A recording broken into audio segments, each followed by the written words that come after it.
Magandang araw, Banateros. Ito na naman. Nandito na naman ang inyong pinakapaboritong fake news peddler sa balat na YouTube, Boss D. At your service. Kamusta naman ang buhay-buhay, mga bossing?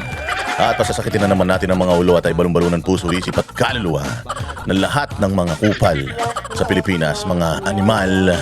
Buisit, pabigat, wala silbi, switik, salot, putok sa buho, hindot, palamunin sinto-sinto, baliw, abnoy, sabog, mga batak, bangag, adik, pusher, sindikato, kawatan, kurakot, magnanakaw, membro ng kuratong baliling sa Senado, mga enabler ng Madriaga Kidnap for Ransom Group, mga hunghang,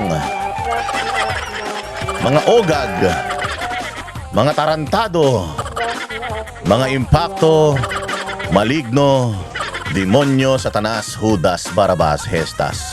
Kamusta naman po kayo? Pasensya na ha, medyo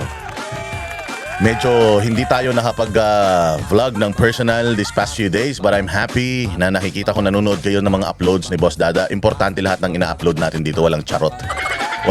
Wala tayong ina-upload dito na walang kwenta. Lahat ng ina-upload natin dito ay talaga namang may silbi, mga bossing, sa ating buhay. At syempre, bago tayo magsimula, ako ay humihingi sa inyo ng konting lambing lang. O baka naman, pwede po kayo mag-follow sa ating dalawang Facebook pages, ang Boss Dada Facebook pages. Ayan, dalawa po yan. Follow po kayo, ha? Syempre, wag din po ninyong kakalimutan mag-follow sa lahat ng mga social media accounts and across social media platforms ng Banateros Brothers. Syempre, ng SMNI. Dahil yan lang ang naghahatid ng mga malulupit na mga balita. Oo, at saka syempre, itong YouTube channel natin na ito, maraming salamat sa lahat ng mga tumatangkilik dito. Pero lumabas muna kayo, ha? Labas muna kayo. O, tapos, pumunta kayo sa inyong, sa search bar. I-type nyo Boss Dada Space 2.0. Lambing lang. Marami man tayong nanonood dito, lambing lang. Labas kayo, search nyo Boss Dada 2.0. Tapos, i-subscribe kayo dyan. Libre yan. Libre yan, mga boss. Walang bayad yan. Oo. Tapos, pag subscribe ninyo, hit the notification bell, and then napakaraming mga videos na nandiyan dyan, yung mga malulupit na mga videos natin ni Boss Dada. Pag wala kayong, 'di ba, dito sa Boss Dada TV, wala akong upload dahil meron tayong for example ginagawa ganyan. O, punta kayo doon. Tapos kung ayaw nyong ulit-ulitin yung mga pangungupal natin dito sa channel na ito, punta kayo doon kasi maraming mga videos doon. All right? Magano po tayo, ha? Tulong-tulong po tayo. Kailangan po natin, mga bossing, na ang ating boses ay maipakalat. I-share po ninyo sa lahat ng mga social media accounts at platforms na pinagtatatambayan ninyo. Lalong-lalo na yung mga kapatid natin sa Banateros. Kaya bakit importante? Matindi talaga, mga bossing, ang tawag dito, riding in tandem ng mainstream media at ng mga magnanakaw sa pamahalaan. Matindi. Oo, hindi ba napakainit nung nakaraang revelasyon ni Martin Romualdez? O kita mo, nababalita pa ba ngayon? Hindi. Napakatindi ng pagnanakaw sa flood control projects. Nababalita pa ba ngayon? Hindi. Napakatindi ng revelasyon ni Zaldico noon. Nababalita pa ba ngayon? Hindi. O, napakatindi ng revelasyon ni Orly Guteza. Nababalita pa ba ngayon? Hindi. Sinundan yan ng revelasyon ng 18 Marines. 18 Marines, napapabalita pa ba ngayon? Hindi.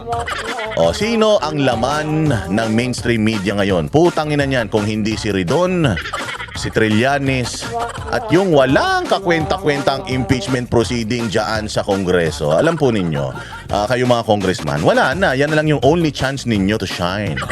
Oo, and are we expecting, mga bossing, that Inday Sara will be, Inday Sara will not be impeached in Congress? Hindi. Oo, we are expecting it already. Noong una pa lang, ini-expect na namin yan. It's just that Supreme Court with our petition, yung petition po ng Banateros Brothers, banat by Coach Oli Boss Dada, at nung mga abogado ni Pastor Apollo Hibuloy na si Attorney Torion and other lawyers, nagsampa kami ng petisyon diyan sa Supreme Court. At nanalo yon, kaya na hindi nagkaroon ng impeachment proceeding noong nakaraang taon. Pero syempre, sa laki ng nakulimbat ng ibinayad sa mga hayop na mga congressman na yan, I would assume na nakatanggap talaga sila ng bayad, or dalawa lang yan, nakatanggap sila ng bayad para ganyanin si Inday Sara, or alam nila na pag naging presidente si Inday Sara, dahil mga magnanakaw sila, hahabulin sila. O, yun lang naman ang reason. Yung sinasabi nila na reason na kailangan ng impeachment para sa taong bayan, kailangan ang ganito, gago. Bakit si Inday Sara lang, okay man lang sa amin kung may impeachment kay Inday Sara, pero walang impeachment kay BBM, meron kay Inday Sara. Bakit wala kay BBM? Kasi nga, nakikinabang na sila kay BBM. O, nakakaano na, kumbaga nalalangisan na yung mga dila at mga labi nila. And at the same time, si BBM, tanga naman yan, hindi naman na yan magiging threat sa 2028, hindi naman tatakbo yan. Naging presidente naman na so hindi na, wala namang re-election ang presidente. Oh, kaya alam nila na hindi threat si Bongbong, because kung si Bongbong threat sa 2028 at tatakbo, sigurado isa yan sa mayroong mga kaso. Pero dahil hindi na siya threat at dahil niluwagan naman niya yung sintron para sa lahat ng mga magnanakaw sa Pilipinas na makapangulimbat, ganyan, bati-bati sila. Taas ng krimen, taas ng droga, ang taas ng corruption. Pero yun nga yung sinasabi natin, napakarami nating ibinabala sa kanila, napakarami nating ibinabato sa kanila, napakaraming mga tao na ang nagsalita ay tinuturo ang executive. Itinuturo si Bongbong Marcos, itinuturo si Romualdez, itinuturo si Zaldico. Pero sino ang merong kaso? Ang may mga kaso, yung mga maliliit na mga contractors, samantalang ang daming mga contractor na mga congressman. Hanggang ngayon, wala pang lumulutang. Isa pa lang. Yung si Guardiola lang yung na-freeze yung kanyang asset, pero hindi naman nakulong. O hindi ba si Senator Bong Revilla nakakulong ngayon? Proponent man lang yan.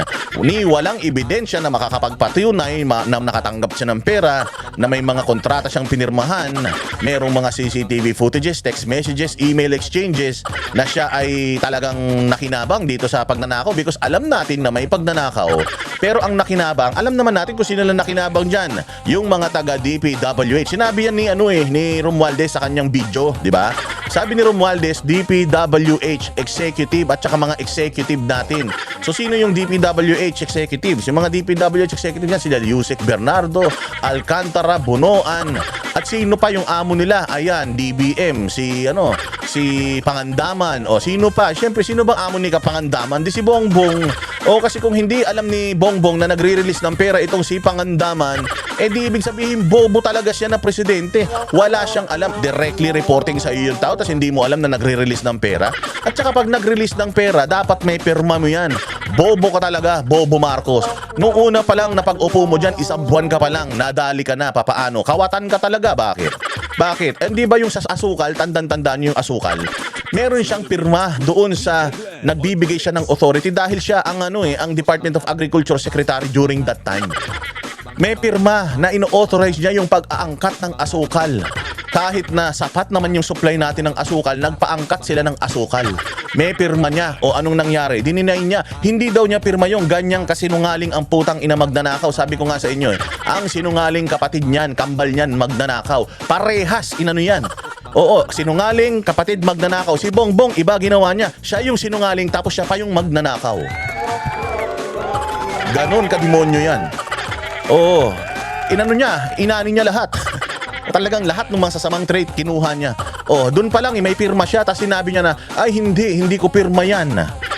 Inauthorize ko itong tao na to na di ba 5 katao ang gumulong ang ulo, natanggal diyan sa Department of Agriculture, tama.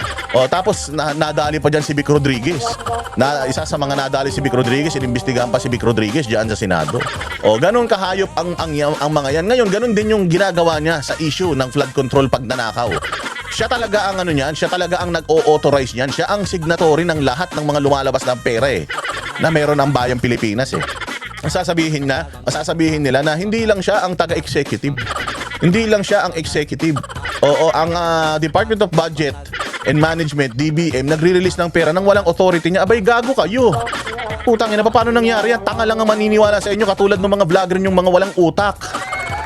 Walang hiya kayo. So katulad na sinasabi ko kanina, ganito katarantado itong gobyerno na ito, pero ang mainstream media walang binabalita tungkol dyan. Lahat ng sinasabi ng fake news peddler na si Bongbong Marcos at ni Claire Castro, Yun lang ang kanilang yun lang ang kanilang hinaharp at pinakikinggan din nila inaano yun, ino-oppose yun. Paano busog na busog ang mga putang inang Malacanang press corps na yan? Mga taga TV5, GMA7, bilyonaryo, lahat yan, busog na busog ang mga patay gutom na yan. Oo, wala nang kwenta yung mainstream media, kaya dito kayo manonood sa mga vloggers, sa mga vlogs. O sino nga lagi nilang ini-interview? Ini-interview si Luis Tro paulit-ulit. Si Ridon paulit-ulit. Putang ina, wala namang sinasabi si Ridon na bago. Ang sinasabi lang naman ni Ridon ay patungkol lang lagi kay Inday Sara, mga ganito, ganyan, paulit-ulit man lang yan. Pero po, kami nga sa Vox Populi, mga bossing, yung mga banatero sa Vox Populi, ayaw na nga namin ng paulit-ulit eh. As much as we can, ayaw namin ng paulit-ulit yung ini-interview. Kaya lang, kapag may bagong issue doon sa taong na-interview na namin, iniimbita namin siya ulit. Pero bihira at as much as possible, ayaw namin ng paulit-ulit na ini-interview. Kasi senseless eh. Wala nang kwenta kung paulit-ulit lang din. Napopropaganda ka na kung same question, same answers. Natanong na yun nun, di panoorin mo na lang yun dati. Dito ngayon si Ridon, putang ina, araw-araw meron siyang interview sa TV5. Parang yung reporter ng TV5, asawa niya eh. Para sa bahay niya natutulog eh. Tayo na kada pagmulat pa lang ng mata ni Ridon, ini-interview na siya. Hanggang sa pagpikit ng mata niya, siya pa rin ang ini-interview. Tapos binalita na sa umaga, sa tanghali, hanggang gabi. Putang ina, mukha na lang ni Ridon yung nakikita mo. O ganun din kay Trillanes. Mayat maya nagpa-file ng kaso si Trillanes. Mayat maya kasama nila si Trillanes. In-interview na nung taga isang istasyon ha. Ilan ang show bawat istasyon. Bantakin mo, halimbawa may 5 show sa isa sa istasyon, 5 show ng mga interview, question and answer. Tangin na siya ang guest mula umagang show, tanghali hanggang gabi. Pagdating pa rin sa report ng mga segments nila, siya pa din, putang ina niyan. Sabi ko, ano ba namang klase ito? Bakit mukha na lang ni Trillanes at saka ni Ridon ang nakikita ko sa mainstream media? Wala na bang ibang pwedeng interview? Samantalang yung abogado si Levi Baligod, hindi na nila ini-interview. Yung 18 Marines, hindi nila ini-interview. Bakit? Kasi nagsampa ng demanda si nagsasampa ng demanda si Trillanes kapag in-interview mo yung 18 Marines. Ba't ayaw mo pa interview yung 18 Marines? O ibig sabihin, yung mga sinasabi ng 18 Marines, nasasaktan ka. At totoo yung sinasabi, nakatanggap daw ng maleta yan eh. Si Trillanes na yan. Mantakin mo, sangkot si Trillanes sa korupsyon ha. According doon sa 18 Marines, sangkot siya sa maliit-maliitang pera. Sinabi pa kung saan yung address niya sa Antipolo dahil hinahatiran siya ng pera doon. Tapos putay ni-interview nyo. Mga mainstream media kayo, mga gago kayo. TV5, yung ABS-CBN, alam natin, demonyo talaga yan. At wala nang ABS-CBN, ninanakawan na ng ABS-CBN yung mga empleyado nila na umaasa sa kanila. Galit na galit sa mga Duterte, pinasara yung ABS-CBN, ang dami daw nawalan ng trabaho. Pero itong ABS-CBN na ito, mga bossing, meron silang bilyon-bilyon na pera na maghahati-hati. Yung mga executive lang, yung mga cameraman, driver, maliliit na mga reporter, broadcaster, walang mapapakinabangan sa pera na yan. Yung pera na nandiyan sa taas, sila lang maghahati ng bilyon-bilyon na pera na yan. Akala ko ba mahal ninyo yung mga empleyado ninyo? Sinasabi nyo pa, ang dami na walang empleyado. Noong natanggal yung prangkisa nyo nung panahon ni Pangulong Duterte, tapos pera ng istasyon maghahati-hati, kayo-kayo lang nasa ibabaw. Yung mga nasa ilalim, hindi nyo naman bibigyan ng pera, mga puke ng ina ninyo. Anong ibig sabihin yan? Mga ganid kayo sa pera, mukhang pera kayo, bayaran kayo talaga even before. Mga gunggong kayo. Tama? Yung GMA7, isa rin yan. News 5, lalo na. Tangina ng mga yan. Mga oligarko kasi ang may-ari ng mga yan. At alam nila na pag si Inday Sara na ang presidente ng Pilipinas, hindi na sila makakapaglambing. Ngayon kasi madaling maglambing kay Bongbong, tanga yan eh. Pasakan mo lang yung butas ng ilong niya ng pera, talagang putang ina, didilaan ng tumbong mo niyan eh. Magnanakaw yan, ang Diyos ng mga Marcos, pera. Pera, ang Diyos ng mga Marcos. Bakit natin nasabi? Totoo naman. Kita mo naman yung tatay niya magnanakaw, yung nanay niya magnanakaw, di ba? Pera ang Diyos ng mga yan. Pera at kapangyarihan. Kaya wala na yan. Sabi ko nga itong mga itong mga mainstream media na to, wala na to. Wala nang pag-asa itong mga to. At itong mga ito ay lumulubog na, kaya nanonood na sa vlogger. Kaya mag-follow kayo ha. Di ba? Intro pa lang yan. Balita. Magbali-balita tayo. Ito na ang isang balita patungkol sa paglalaglagan ng mga taga-administrasyon dahil sa korupsyon. Pasok. Layong nagkalaglagan na ang mga individual na sangkot sa malawakang korupsyon sa bansa. Ito ang sinabi ng dating kalihim ng Department of National Defense na si Norberto Gonzales. Kaugnay ng mga naging pahayag ni na-resign Congressman Zaldico at dating House Speaker Martin Romualdez. Si Almar Forzuelo magbabalita. Nagkalaglagan na Ganito inilarawan ni former Defense Secretary Norberto Gonzales ang kasalukuyang nangyayari ngayon sa Marcos Jr. administration, lalo na sa paglantad ni na former Speaker Martin Romualdez at resigned Congressman Zaldico. Kung matatandaan, sa serye ng mga video ni Zaldico, sinabi niyang instrumento lamang siya sa mga nangyaring nakawan. Iginiit din niya na ang umano'y nasa likod ng mga anomalya ay si Pangulong Ferdinand Marcos Jr. at noy Speaker Romualdez. Si Romualdez naman, itinanggi na siya ang utak ng korupsyon at itinuro ang Executive Department bilang nasa likod ng anomalya sa flood control. Di ba? Itinuro si Bongbong, Executive Department. Bobo na lang. Well, tanga rin kasi ito si Romualdez. Putang ina nito. Sabi ko nga sa inyo, sa sobrang sinungaling nito, si Pinocchio, yung ilong ang humahaba, ito yung tenga lumalaki. Dati maliit man lang tenga niyan, mga ganito lang, mga half inch lang. Pero sa sobrang magnanakaw at saka sinungaling nito, putang ina yung tenga niya, ang laki-laki na. Ganyan kademonyo yan Pwede mo naman nasabihin si Bongbong Marcos Nagbitaw ka na ng mga pangalan dyan, hindi mo pa sinabi yung pinsa mo, tarantado ka. Alam naman namin na palabas nyo lang to pareho Oh, di ba? Mga hayop kayo Tingnan mo, may depensa kagad ang Malacanang tungkol doon sa sinasabi niyang executive. Hindi lang naman si Bongbong executive. Yung department yung DBM nag-release ng pera nang hindi alam ng presidente. Pero sa sobrang traidor nito ni Bongbong, walang pamilya yan. Putsang ina para mailigtas niya sarili niya. Pati pinsan niyan ilalaglag niyan. Ito na nangyayari ngayon, nagtatakutan na sila. Nagtatakutan lang naman tong dalawa na to, ginagamit pa yung social media at ang mainstream media para lang magtakutan sila Binabalita pa ba ito? Did mainstream media even tried looking for Martin Romualdez? Nakita mo ba na ang ABS-CBN, TV5, ang GMA7, hinanting ito si Romualdez para makausap? Ma-interview? Hindi nga natin alam kung si Martin Romualdez sa Pilipinas pa. Did anyone or anybody from these networks, mainstream media, nag-float ng idea na nasan kaya si Martin Romualdez? Kasi tingnan ninyo yung cortina na parang blue screen yan pagka gagawa ka ng mga AI, yan ang gagamitin mo. Kaya ng mga background, katulad dito, background ko, yan, kulay green na cortina lang yan. Pero nakita mo, nagkaroon niya ng mga kung ano-ano mga nakalagay dyan. Hindi ba nila tinatanong, nasan ito si Romualdez? Saan ginawa ni Romualdez itong video na to? Bakit wala nang follow-up? Bakit hindi natin huntingin si Romualdez para interviewin siya patungkol dito sa interview na ito o sa vlog na ito? Bakit hindi ginagawa ng mainstream media? Kasi palabas lang nila yan. Pautot lang nila yan. Para ang tao, mayroon na naman bagong pag-uusapan ng tao. Pero napag-uusapan pa yung 18 Marines, yung sinasabi ng 18 Marines. Katulad nito, sinabi niya dito na marami akong alam. Marami ka palang alam Bakit hindi pilitin ng mainstream media, ng Senado, ng Kongreso, na kung ano yung nalalaman mo, ilabas? Marami ka palang nalalaman. Di maggagawa tayo ng inquiry, tapos imbitahan ka namin, sabihin mo lahat ng nalalaman mo. Bakit hindi nyo pinipilit na sabihin niya yung mga nalalaman niya? That is because moro-moro lang nila yan. Palabas lang nila yan. Puros mga kagaguhan lang nila. Ililigtas lang nila yung mga sarili nila. Or sinasabi niya lang sa principal na si Bongbong Marcos na, ingat ka, dami akong alam sa'yo. Kaya ngayon, ito si Bongbong Marcos, hindi niya ipupursu. Ngayon, ito si Martin Romualdez. Pero Martin, wag kang magpapakasiguro. Bakit? Demonyo yung pinsan mo. Alam mo yan. Pinalibing ni Pangulong Duterte yung tatay niya. Ilang dekada na nandoon yun sa Frigidaire sa Ilocos. Ginawa na nga yun. Pinagkakitaan na nga yun. Para masilip lang yung labi ng pinakamagnanakaw na presidente sa buong mundo. Sabi ko nga sa'yo, ingat ka, si Pangulong Duterte nga ipinatapon yan sa ibang bansa Kahit na pinalibing yung tatay niya, walang utang na loob niya. Si Inday Sara nga, ginaganyan kahit na nakatulong para maging presidente siya. Ikaw pa kaya? Kaya nga, di ba, binanggit ni dating Speaker Romualdez, kung huwag niyo akong gagawin scapegoat, kung lulubog ako, tatakayin ko kayo lahat. Nagkakaganyanan na ang mga sinasabi. Mangyayari yan. Kasi lalo na, kitang-kita mo na ikaw ang gagawin scapegoat. Si Zaldico, ganoon din ang sinasabi huwag niyo akong pagbunto na ng lahat ng sisi. Hindi lang naman ako to Sa eksklusibong panayam ng SMNI News kay Gonzales, sinabi nito na nagtataka siya sa mabagal na usad ng investigasyon. Hanggang ngayon, wala pa umanong malalaking pangalan ang inilalantad sa publiko at tila inililihis pa ang usapan. Ang Pangulo palagay ko, ang pinaka-importante sa kanya, hindi baling makulong yung mga kamag-anak niya, kaibigan niya. Hindi baling makulong yung mga yan. Huwag lang siya. Ganun yan, Martin Romualdez at saka si Bongbong Marcos, ganun kasatanas yan. Kahit nanay niyan, wag lang siya. Ganyan ang adik. Ganyan ang mga adik, mga bossing. Maniwala ka, hindi ko sinasabing adik sila, pero ugaling adik yan ganyan. Yung kahit lola, re-raping yan.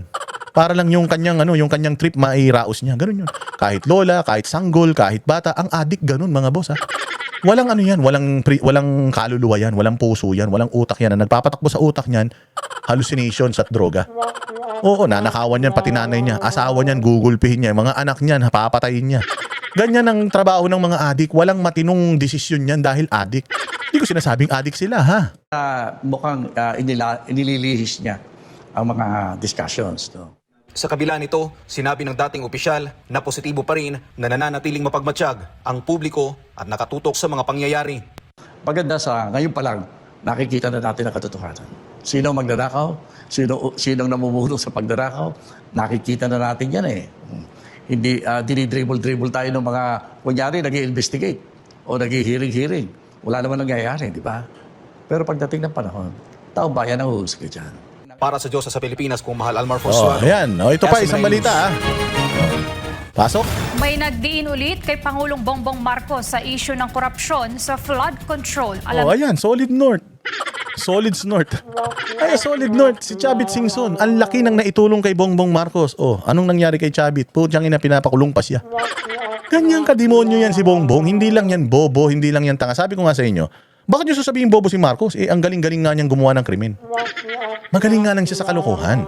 Oo, bobo yan sa paggawa ng kabutihan sa kapwa. Bobo yan sa pagiging presidente. Kasi ano ba trabaho ng presidente? Maging ama ka ng Pilipinas. Solusyonan mo lahat ng problema. Bigay mo lahat ng, tugunan mo lahat ng mga pangangailangan ng iyong constituents. Palaguin mo ang ekonomiya. Alisin mo ang alisin mo ang korupsyon. Alisin mo ang krimen. O maging maayos yung bayang Pilipinas. Yun ang trabaho ng isang presidente. Bobo siya dun. Bobo, pero napakatalino nito pagdating sa paggawa ng kasalanan. Pagdating sa kahayupan, kademonyohan, katarantaduhan, puta, sabi ko nga sa inyo, sa lahat ng scholar ni Lucifer, sa lahat ng scholar ng University of Inferno, o Impierno University, IU. Ito si Bongbong Marcos ang pinakamagaling nilang naging alumni. Putang ina, nag-OJT ito. Nag-OJT ito sa impyerno mismo. Lumaki ito kay sa kanan ni Lucifer. Di ba meron yung nasa kanan ng ama? Ito ang kanan ng ama nito, si Lucifer. Ganyan kasama itong tao na ito, mga bossing. Pagdating sa katarantaduhan, numero 1, sobrang talino niya, mas magaling pa kay Einstein yan. Siya na ang pinakamagaling na kriminal sa buong mundo. Para sa akin, hindi ko alam para sa inyo. Opinion ko lang to, freedom of expression. Oo, kasi hindi ako masaya talaga sa pamumuno nitong Judas na ito. Puro katarantaduhan ang ginawa sa bayang Pilipinas nito. Walang mabuting nangyari sa bayang Pilipinas dahil sa Judas na ito. Oh, ayan, mga bossing. Walang hiya kayo. Ganyan yan si Bongbong Marcos. Kung sino ito sa report ni MJ Mondiha. Nawala na raw ng pag-asa si former Ilocos Sur Governor Luis Chavit Singson na makatestigo pa sa Senado para isiwalat ang mga nalalaman sa anomalya sa flood control projects sa ilalim ng Marcos Jr. government. Kaya sa isang press conference ay rekta na sa taong bayan ang kanyang pagbubunyag sa kung sino ang umunoy mastermind sa anomalya. Nagsalita si Saldico kinasuhan. Ngayon, nagsalita na nakakalata na dahil tinuturo lahat ang mastermind si Speaker Martin Romualdez. Nagsalita. Sinabi niya yung mga tao, Public Works and Highways, and Executive ang involved yan. Ibig sabihin, BBM ang involved yan. So, from the very beginning, sinasabi ko na siya mastermind. Sinabi niya, Nagko-corroborate talaga yung mga iskandalo na lumulutang sa sarili niya at yung mga whistleblower, itong mga whistleblower na ito, itong mga nagmamanifesto na ito patungkol sa pagnanakaw ng magpinsang Romualdez. Lahat yan lumalabas na nagko-connect eh. Bakit wala pa investigasyon? Ba't nakalaya pa? Ba't hindi pa nakakulong ang mga yan? Walang hiya kayo. Hayop talaga kayo. liwanag. Ang executive, BBM. Kamakailan ay Executive Department na itinuro ni former Speaker Romualdez bilang nasa likod raw ng kickback sa flood control. Binanggit rin ng dating Speaker na isisiwalat pa nito ang mga nalalaman at hindi I will not go quietly and I will not go alone. That's an admission of guilt. Admission of guilt yan. Inamin na dito ni Romualdez na siya ang may kasalanan at hindi ako mag-isa. At hindi ako mawawala mag-isa. Isasama ko kayo. So, ano pang ginagawa ng gobyerno? Bakit hindi pa ikulong to? Mayroon pang bali-balita. May chismis na yung pag-freeze daw sa asset nito 1 buwan lang. Hindi ko alam kung totoo yan. Pero narinig ko lang. Kasi nga, palabas lang nila na kunyari pati yung pinsan, walang makakatakas pati pinsan. Madadali dito. Kaya nga si Bong Revilla nakakulong. Wala kaming kakakampi dito pagkasangkot. May mga ganun sila. Pero maniwala ka sa hindi. Palabas lang nila to. Tanong mo si Saldico, yung pagkakahuli kunyari kay Saldico, ano na yun? Babala na yun sa kanya para hindi na siya magsalita ng magsalita. Itong ginagawa ni Romualdez, sindikato yung dalawa na yan. Yung sindikato nila, silang dalawa ang pinuno ng sindikato na yan. Mga miyembro nila sa ibaba. Ipinagkakanununan nila. Pero itong dalawang ito, wala na wala yan. Dito pa lang, inamin niya na eh. Sabi ko nga bakit hindi pa natin, durugin yan? Ba't hindi pa natin i-pursue? Even the media, bakit hindi nila mag-set ng interview dito kay Romualdez? Nagbalita lang sila ng konti, tapos pinalitan na nila ng balita. Pero pag tungkol sa impeachment, maya-maya. Pag tungkol sa impeachment na wala namang kakwenta-kwenta, pa ulit-ulit lang naman yung kanilang ibinibintang kay Inday Sara, wala naman. Maya't maya, si Ridon maya-maya. Samantalang ito si Romualdez, napaka-importante nung binitawan niya rito mga salita. Hindi na ibinabalita. SMNI na lang nagbabalita. Ayan, SMNI na lang ang may balita tungkol dito. Alam nyo, magpasalamat tayo may SMNI. Dahil kung walang SMNI, wala na tayong mga balitang matino na makukuha dito sa hayop ng mga mainstream na ito. Tatahimik o babagsak ng mag-isa. At presidente, bakit di nagsasalita? So, ibig sabihin, nag-aregluhan na, nagtakutan lang. Dahil lalaglag nila si Martin, kung ilang lang niya, sasabihin niya mastermind. May nakikita namang pattern ng negosyanteng si Singson laban sa mga nagsasalita sa pamahalaan at wala raw sinasanto kahit pa yung mga pinakamalalapit na kalyado ng Pangulo. Ginamit lang si Saldico at si Martin Romualdez. Nag-uusap yung magpinsan. Ngayon, nahalata nyo, Ombudsman, DOJ, kinakasuhan kagad yung mga nagsasabi totoo. Nauna nang pinabulaan na ng Malacanang ang pagtuturo noon ni Zaldico kay PBBM bilang umunoy mastermind sa flood control kickbacks. Saan ni Yuse Claire Castro, si PBBM pa nga ang kauna-unahang Pangulo sa kasaysayan na nagpasimula. Si PBBM ang kauna-unahang Pangulo na fake news peddler. Kasama ka. O kita ninyo, pahiyang-pahiya sila nung nakaraan. Hindi na nakakapag press con. Ang ina, may hiya din pala. Wala munang press con si ate. Siguro pinag-iisipan nila, putang ina, liability to, hindi to asset. Sa to? Pucha, malas to si Claire Castro. Lalo tayo nabibisto dahil sa ulul na ito. Pero kita mo, tama naman yung sinasabi ni Chavit dito eh. Ang daming mga akusasyon kay Bongbong. May akusasyon si Zaldico, may akusasyon si Romualdez. May akusasyon yung 18 Marines, may akusasyon yung kung sino-sino. Sumasagot ang presidente? Hindi. Walang paki yung presidente. Meron siyang Claire Castro nasasagot para sa kanya. Walang hiya ito eh. Kasi napakalalaking mga issue yan. Hindi nyo dapat yan sinasagot ng mga kaso. Hindi dapat nyo i-weaponize ang NBI, DOJ, para magsampa ng kaso sa mga tao na humihingi lang naman ng accountability kay Bongbong Marcos. Hindi ba? Hindi na nga ninyo in-impeach, hindi na nga pinansin ng Congress yung impeachment na sinasampa sa kanya. Hindi naman sumasagot ang presidente. As in, wala siyang sagot. Kasi si Pangulong Duterte, may sagot. Tingnan ninyo. Sino ang nagpipress con? Lagi, si Claire Castro. Si Bongbong Marcos nagpipress con, nagpapa-interview. Hindi. Natatakot na rin silang paharapin si Bongbong Marcos kasi nga uutal-utal yan eh. Magkakamali yan kasi wala na nga sa matinong pag-iisip yan eh. Kayo talaga kayo ba mga media? Ma'am Claire Castro, bakit hindi na namin nakikita si Bongbong? But every other quarter na lang siya nagpapa-interview? Bukod sa inyo, kayo nga ang spokesperson, pero mas maganda pa rin na nagsasalita ang presidente. May time mag-vlog, may time gumala, pero walang time para i-address mga issue ng pamahalaan. June pa lang, alam mo na itong mga mainstream media na to, mga mga kasapakat eh. Walang malawakang investigasyon sa mga proyekto sa ilalim ng sarili niyang administrasyon. Ayon sa kanya, hindi maglalakas loob ang presidente na ipag-utos ang probe kung meron siyang itinatagong maling... Ulul! Ikaw ang nagbuo nung mag-iimbestiga. Ibig sabihin, ikaw ang amo nung nag-iimbestiga. Alam nga na maimbestigahan ka ng mga taong inilagay mo doon sa posisyon. Bobo ka ba? Hindi ba? Ako nagpatayo ako ng bahay. Ako ang pumili ng kontraktor. Ako ang pumili ng engineer, ng arkitekto, ng mga construction worker. Ako pumili ng materials. Ako din ang pumili ng design. Kung anong gagawin sa bahay na yun. Huwag mong sabihin na wala akong kinalaman doon. Alam nga naman, hindi ako sundin ng mga arkitekto, engineer at ng mga construction worker doon. Siyempre, kung ano yung gusto ko, yun ang susundin nila. Ako nagbuo nun eh. Ako nagpondo eh. Tanga ka ba? Utangin na yan. Buti sana kung ang nagbuo si Inday Sara ng isang fact-finding commission, ang ICI, at iimbestigahan ang Tapos, yung binuo ni Inday Sara, sinabi na walang kinalaman si Bongbong Marcos dito after months of deliberation, investigation, wala siyang kinalaman. Maintindihan ko.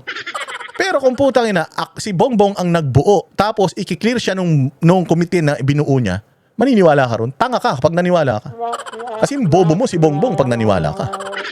Gawain. Naniniwala naman si Singson na kaya hindi siya padadaluhin sa investigasyon sa Senado ay dahil sa ididiin niya doon ang Pangulo sa anomalya. Hinamon naman ito ang ombudsman na kasuhan si Romualdez. Inahamon ko sila na sagutin nila ito. Bakit hindi nila sagutin yung mga sinasabi ni Martin Romualdez na involved ang executive? Executive, si BBM yun eh. Bakit hindi nila sagutin? Bakit hindi tuloy nakasuhan So nagsisinungaling ang ombudsman kung hindi niya kasuhan si Martin Romualdez. Sa ngayon ay wala pang latest na sagot ang Malacanang sa mga pahayag ni Singson. Para sa Diyos, sa Pilipinas kung mahal, MJ Mondeja, SM9 News. Di ba? Oh, eto, isa pang balita. Patungkol dyan sa investigasyon sa Senado. Utangin na to si Pampilo Lacson talaga. Oh. Wala talaga silbi tong hayop na ito. Pasok! Magbibigay ng update ang chairmanship ng Senate Blue Ribbon Committee. Kwang, kwang, kwang, kwang. Magbibigay ng update ang chairman ng Blue Ribbon Committee. Gago, anong update ang ibibigay mo? Wala ka mang hearing, punyeta ka. Wala ka namang ginawang investigasyon. Putang ina, iniwas mo lang ng iniwas kay Bongbong at saka kay Romualdez. Idiniin mo lang ng idiniin si Bong Revilla, si Chis Escudero at kung sino-sino pa. Putang ina ka. Tapos magbibigay ka ng ay naka talaga Ping Lacson. Saan ka kumukuha ng kapal ng mukha? Sabi ko, saan ka lumaki? Sa impyerno din, katulad ni Trillanes? Nawala ang prinsipyo ni Ping Lacson, no? Kasi huli niya na to eh. Sinabi naman niya, matanda na yan, si Ping Lacson. Huling niya yan, senado niya na yan. At hindi naman magiging presidente tong ulol na ito, ever. Kaya, ganito ang ginagawa niya. Ginamit niya na yung kanyang huling termino. O hindi, actually, first lang ito of 2. Pwede pa siya ng 12 years. But sinabi naman nila ng Tito Soto na hindi na sila tatakbo sa 2032. bilang sa Senate. Hindi natin alam kung buhay pa yung mga yan. Baka inaagnas na yung mga yan sa karma nila eh. Pero alam mo na yung huli, last hura, yung ibang mga politiko gumagawa na ng mabuti sa kanilang huli. Umaga, gumawa silang kalokohan. Yung huling-huli, kabutihan na yung gagawin nila. Mag-iwan na sila ng maayos na legasiya.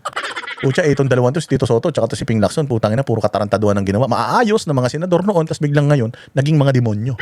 Grabe talaga ang impluensya ng scholar ni Satanas na si Bongbong. No? Yung mga matitinong tao, ginawa niyang yung mga matutuwid na tao, ginawa niyang mga baluktot.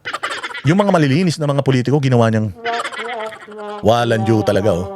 Gil sa investigasyon sa mga anomalya sa flood control. Sa Angel Pastor, magbabalita. Balik sesyon na ang Senado ngayong araw, May 4. Sa unang araw ng sesyon, inaasahang magbibigay ng privilege speech si Senate President Pro Tempore Panfilo Ping Lacson. Bilang chairman ng Senate Blue Ribbon Committee, ilalahad niya ang progress report kaugnay ng investigasyon sa flood control projects. Gagawin ito ni Lacson kahit hindi pa kumpleto ang pirma sa partial report na ihahain sa plenaryo. Ayon sa senador, tungkulin niyang i-update ang publiko matapos ang 7 hanggang 8 pagdinig, lalo na't may mga kumakalat na maling impormasyon ukol sa investigasyon. Wala ka naman investigasyon eh. Kaya nga maraming mga haka-haka ang mga tao tungkol sa'yo at sa kredibilidad mo kasi wala kang investigasyon na ginawa. Ilang araw ka lang nag-investigate, mas marami pa yung panahon na nagpapa-interview ka sa media kung ano-ano yung mga katarantaduhang sinasabi. Mas marami ka pang pag-iwas sa totoong mga may gusto. Mantakin mo si Chavit Singson, gustong pumunta sa'yo, hindi mo pinapunta. Yung 18 Marines, hindi mo iniimbestigahan. Si Gutesa, hindi mo na ulit napabalik dyan. Si Bernardo, papagubago na ng statement yung sinumpaan ni Bernardo dyan, iba na yung statement niya ngayon.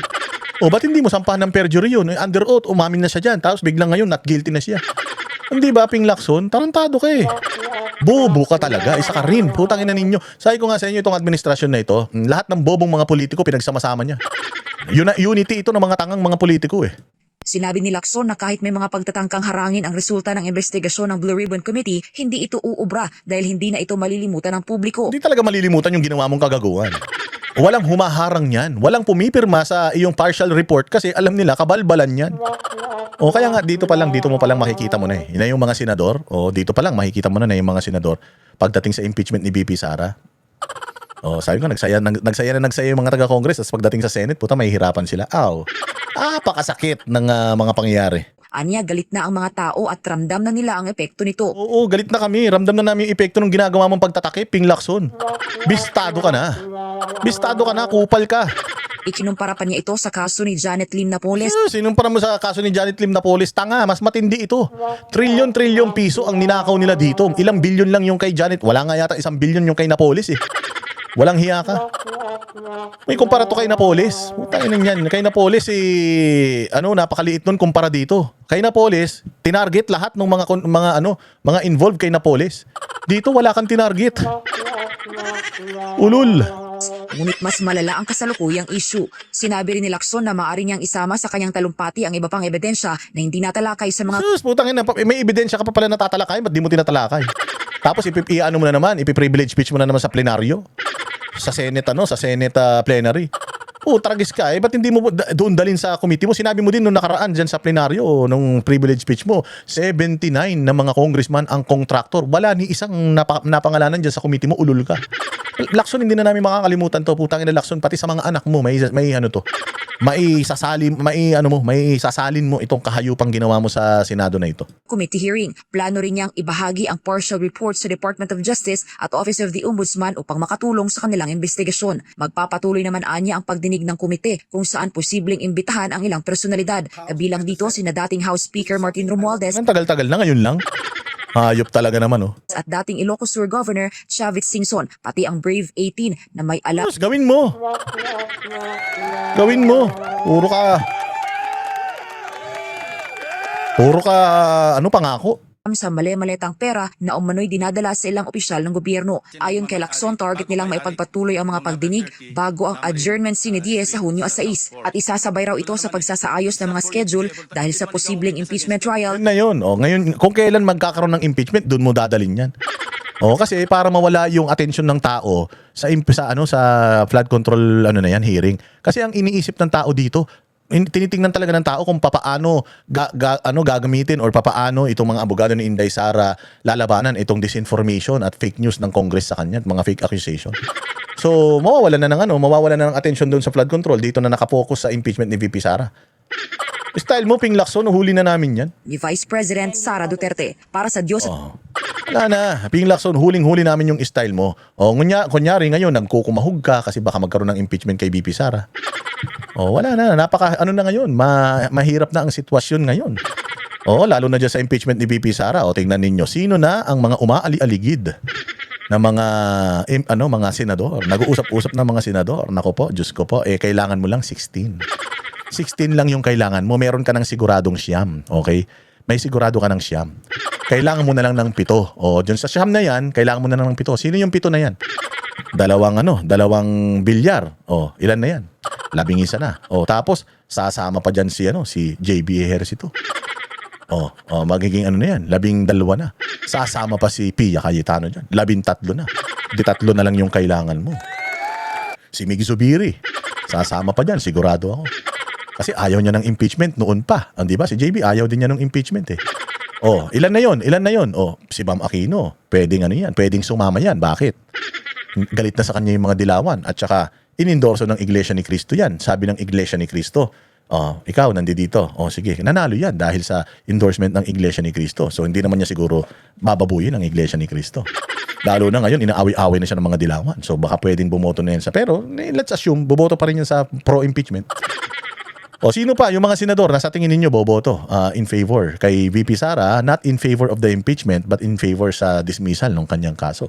Ilan na ang kailangan nila? 7 na lang. Ilan na lang kailangan nila? Kung na-compute natin, 3 na lang. Kaya 4 na lang. Sino yung mga magic 4 na yan? Kasi magugulat ka kay Tito Soto. Ano yan?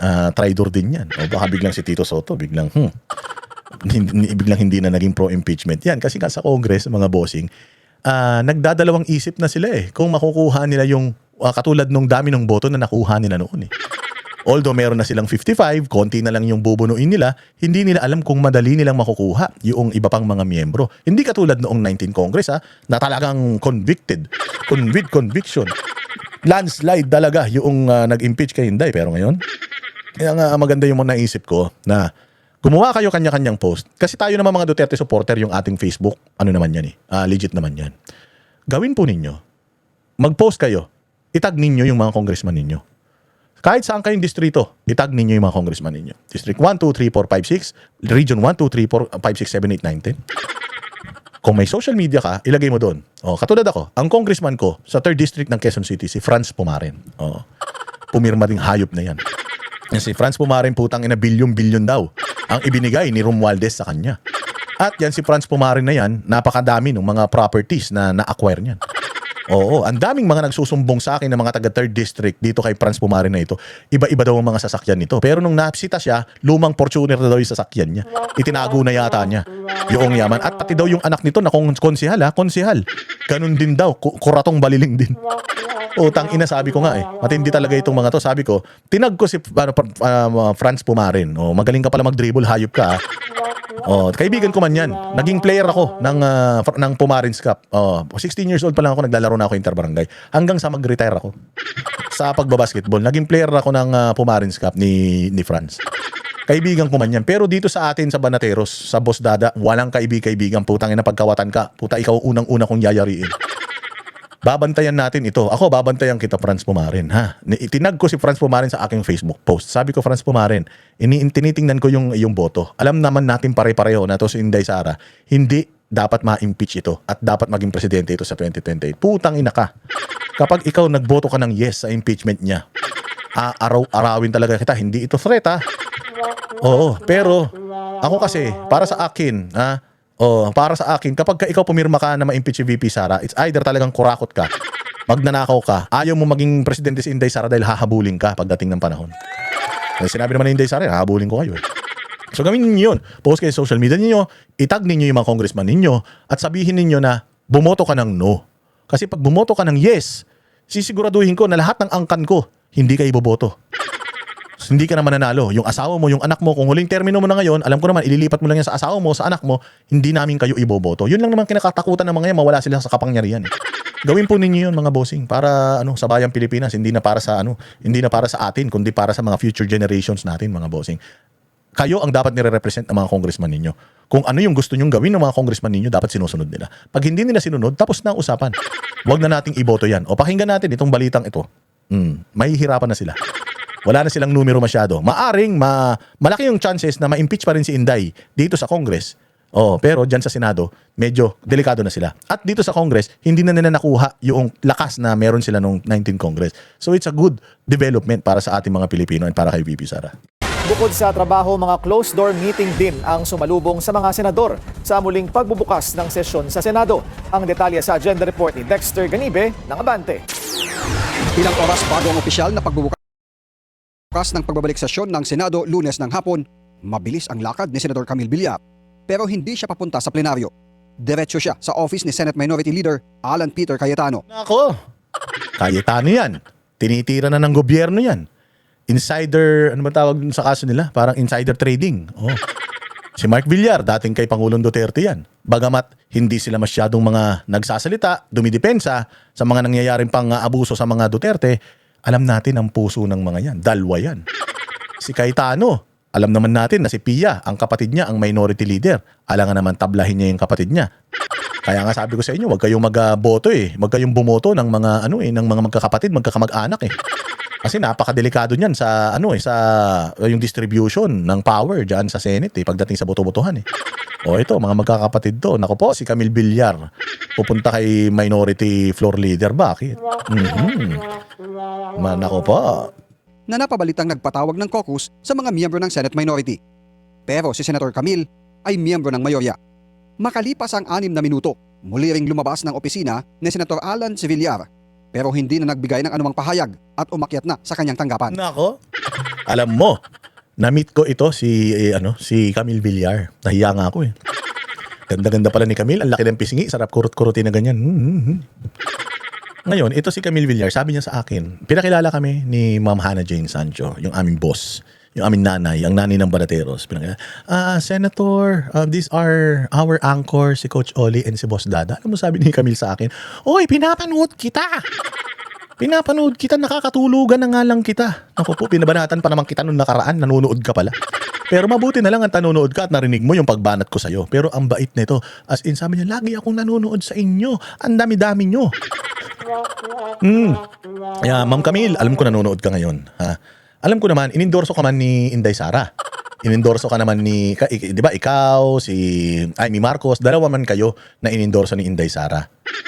Oo, baka naman pwede. Baka naman pwede.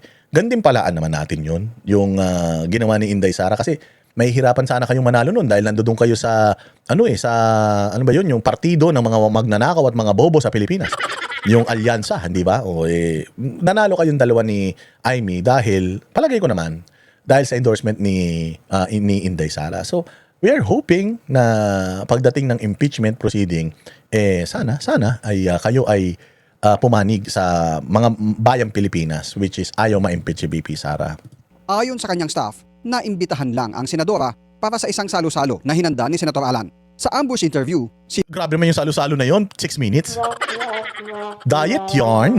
Grabe naman 6 minutes lang yung salo-salo. Salo-salo ng ano? Kayo ayaw nyo pa umamin pero okay yan. Sige, tama yan, secret natin. Wag natin sabihin natin si Camille. Ang ina talaga na, ang saklap talaga na aabutin ng Congress nito. Palakpakan pa ng palakpakan yung mga ululo. Nung papalakpakan pa kayo nung na-impeach nung inano ninyo, in-endorse ninyo yung inyong report.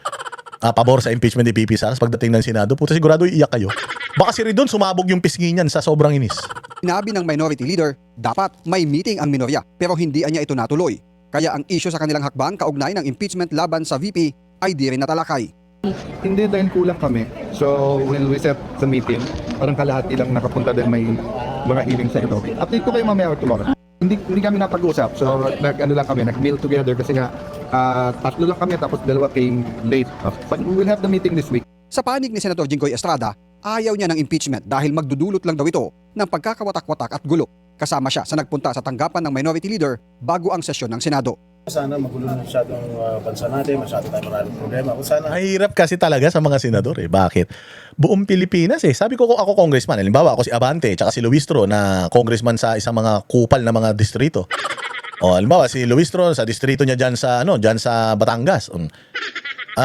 Hindi naman siya kilala sa buong Pilipinas. Ito naman kapag tumakbo ito sa national, putang ina nito baka sa national bookstore manalo ito. Pag tumakbo ito ng national, walang pakialam si Luistro kung tawagin siyang estapadora ng buong Pilipinas. Basta importante, manalo siya sa distrito niya. Masecure niya yung distrito niya. Walang pakialam to mga party list representatives. Walang pakialam niya mga yan. Si Abante na kupal na satanas. Walang kwenta yan, walang problema kasi natalo na nga siya sa District 6 ng Quezon ng Maynila Nakaupo pa rin siya na congressman. So wala siyang pakialam kung masira ang reputasyon, tawagin siyang Pastor Kanor, Pastor Dila, Pastor Magnanakaw, kahit anong itawag sa kanya. So long as yung distrito niya na iilan libo lang bubusugin niya, mananalo siya. Kaya ganito kalakas ang loob ng mga congressman, ibahin natin sa Senado. Kasi ang senador, ang constituencies niyan, buong Pilipinas. So imagine, if I will say yes to convict Inday Sara, Visayas and Mindanao are rooting for Inday Sara. Kamusta naman ang iyong senator, ang iyong pagiging senador? Kamusta naman ang iyong pangangampanya sa Visayas at Mindanao? Being the Dutertes are originally from I think Leyte or Samar or Leyte. Tapos, nag-migrate sila sa Mindanao. So, they adopted son pa siya ng Cebu. Sister city pa nila ang Cebu City, ng Davao City. So, the Visayas and Mindanao are being represented by the Dutertes dahil taga-South sila. So, imagine, mangangampanya ka sa mga probinsya dyan na magagalit dahil i-convict ninyo si Inday Sara. Yung mga congressman nga ng mga pinangalanan napahiya na Kayo pa kaya na mga senador na buong Pilipinas ang boboto sa inyo? At itong Luzon, hindi naman yan solid na mga anti-Duterte. At least mga 30% ng Luzon pro-Duterte yan. So paano na? Kaya ikaw ayaw mong masisira yung iyong kandidatura o yung iyong political hold kasi nga national ang iyong constituency. So, ayaw mo na masira ka kahit saang lugar sa Pilipinas. If you can just say na para kang Miss Universe na ayaw kong magulo ang bayang Pilipinas. Di ba? Ganun ang gagawin mo. Gagawin mo ang lahat para walang magalit sa'yo. Because kahit isa lang yan na magalit sa'yo, -1 vote yan sa'yo. At napakahirap. Bilyong pera ang kailangan mo, trilyong pera ang kailangan mo para bilhin mo lahat ng botante mula Apari hanggang Hulo. Wala naman silang ganung kalaking pera. So, image nila yung kanilang puhunan. Yung popularity nila, image nila, ang pinaka-popular na presidentiable sa 2028 si Inday Sara. So, ano mangyayari sa'yo? Ano mangyayari sa'yo kung halimbawa ikaw si Erwin o si Rapi Tulfo na mag-re-electionist ka sa 2028, kung mag-yes ako kay Inday Sara, karamihan ng followers ng Rapi Tulfo in action, puros masa yan. Alam natin pag masa, pro-Duterte yan. Nag-capitalize siya doon. So sa tingin ba niya, kahit na nanonood sila ng Rapi Tulfo in action, sa tingin ba nila, 100% ng mga Tulfonatics, boboto pa sa kanya? Mahirap sa nationals, mga bossing. Kaya etong mga congressman, bayanan natin yan. O kaya nga ako nananawagan ako bawat bawat mga nanonood, kababayan natin na may mga congressman, itag ninyo at punuin ninyo yung mga notification ng kanilang mga Facebook pages ng mga pagtatag sa kanila at ipakita ninyo na ayaw nyo ng impeachment kay VP Sara. Kung ako, I have said it time and again na ayoko ng impeachment. But, since mukhang aakyat siya, Wala tayong magagawa. Ibinunyag naman ni Senador Amy Marcos ang pagbabanta umano ngayon para makakuha ng boto ang impeachment hindi lang sa Kamara kundi maging sa Senado. Kung noon daw ay FLR o for later release ng pondo ang pananakot, ngayon OMB na niya. for later release. Ibig sabihin, itetenga yung kanilang mga project. Ngayon, nasanay na sa hirap at hirap pa rin na talagang walang mga project, walang lumalabas. Ngayon, yung 3 little letters daw, OMB, kakasuhan daw kayo. Ano ba ito, nananakot? Para sa agenda, Dexter Ganibe, Abante. Di ba? Oh, pakinggan pa natin. Madami tayong balita ngayon. Oh. Ito pa, isang matinding privilege speech na naman ni tawag dito ni Marcoleta. Oh, pakinggan natin tapos bilisan na lang natin 'tong Oh, wait lang, Marcoleta. Hoy, Marcoleta, saglit lang, masyado ka na mainit eh. Yung piluka mo baka liparin yan eh. Oh, na lang natin, bilisan natin 'tong na to. Itong asan na ba 'yun? Ito. Gawin nating, 1.25 para mabilis. O sige, pasok, Marcoleta. Distinguished colleagues, I rise on a matter of personal and collective privilege, one that strikes at the very heart of public accountability, the integrity of our institutions, and the trust reposed upon us by the Filipino people. On September 25, 2025, former Speaker Martin Romualdez was implicated in the flood control scandal after retired Marine Sergeant Orly Gutesa testified during the Senate Blue Ribbon Committee hearing that the lawmaker is a leading figure in this scandal. Gutesa alleged that, as a security aide to former Congressman Saldico, he was tasked to carry and deliver suitcases containing basura, a hideous term they used for files of cash, approximately amounting to 48 million pesos each. He recounted that on one occasion, they brought up 35 suitcases for delivery to a residence identified as that of Martin Romualdez at 40 McKinley Street, Taguig. For 7 months since he was implicated by Gutesa, the former speaker remained silent. Only now has he spoken through a video statement dated April 21, 2026, where he finally addressed the allegations surrounding what is now one of the largest systemic looting of the national treasury in our nation's history, the flood control scandal. Ngunit imbes na maliwanagan ang taong bayan, ang kanyang mga pahayag ay lalong nagbunga ng mas maraming tanong kaysa sagot, Ginoong Pangulo. At first glance, the statement appears to be a defense grounded in law, process, and institutional structure. But upon closer examination, Mr. President, this is not a clarification but a calculated narrative. And it is our duty as members of this chamber to dissect this narrative, expose its inconsistencies, and ensure that the truth is not buried beneath rhetoric. His justification for his prolonged silence, an alleged act of respect for the legal process. But lest we forget, this is the same individual who declined the invitation to appear before the Senate to answer questions under oath. The same individual bestowed upon the inter-parliamentary courtesy by the chairman of the Blue Ribbon Committee. Let us be clear. Respect for the legal process is not measured by selective participation. It is demonstrated through full and transparent cooperation, especially when public funds and national interests are at stake. Silence and inaction become complicity. He further claimed that he has cooperated with the Independent Commission for Infrastructure, or ICI, submitting affidavits and documents. But this alleged cooperation was done behind closed doors, without public scrutiny and without any verifiable records accessible to the Filipino people. Until now, when he conveniently authorizes its release. Why only now? Why at a time when the narrative is tightening, when testimonies are emerging, and when key personalities are poised to enter the jurisdiction of our laws? Mr. President, timing is everything. And in this case, timing speaks volumes. Let us now address the core of his defense, the claim that he cannot be the mastermind because the budget process is collective, multi-layered, and shared across branches of the government. The former speaker asked, how can I be the mastermind? That the question itself is revealing. By contesting only the label of being the mastermind, he implicitly concedes that he was part of the very system he enabled, the corruption in flood control projects. He deliberately tried to downplay the role of leadership within that process. The issue then is no longer whether wrongdoing was committed, but the extent of his role in allowing it. Mr. President, those of us who walk through the halls of Congress know this. Nothing moves in the House without the imprimatur of his leadership. The Speaker of the House is not a ceremonial figure. He is not a just passive participant. He is the central authority who controls the legislative agenda. influences committee outputs, and ultimately determines what reaches the plenary. To say that the Speaker is merely one voice among many is to paint a picture of the House that is devoid of reality. Mr. President, alam po nating lahat ang kalakaran sa Kongreso. Nasa kamay ng liderato ang kumpas na magpapasulong sa anumang inisyatibo. By asking how he can be the mastermind, the former Speaker hid behind the complexity of bureaucracy. He repeatedly and thoroughly discussed the entire budget process while also passing the blame to the executive in line with its oversight on implementation and in line with the principle of command responsibility. But, Mr. President, the records of previous congressional and Senate hearings can attest to the fact that corruption does exist within the entire budget process, from budget planning by the executive to budget deliberation by Congress to implementation by the agencies and down to the final scrutiny by the Commission on Audit. To be more specific, while the executive submits the budget proposal, the House leadership decides which amendments are made during the bicameral conference. This is Kasi ito mga bossing. Ito yung sinasabi ni Marcoleta. Itinuturo ni Romualdez si Cheese Escudero. Ilang lang naman. Sa 2025 lang naman naging Senate President si Cheese Escudero. Etong si Martin Romualdez, Speaker of the House siya from 2022 hanggang 2025. Tao niya si Zaldico from 2022 to 2025. Si Kimbo from 2020 nung umalis na nung tinanggal na si Zaldico.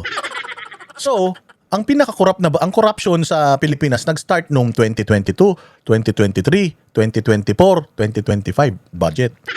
O sabihin na natin, 2023, 2024, 2025. So, 3 years. Yung 3 years na yun, si Romualdez, si Bongbong, at saka si Zaldico ang may hawak ng budget. Di ba? Sinabi nga ni Inday Sara sa kanyang unang-unang interview o unang-unang revelasyon na 2 tao lang ang may hawak ng budget.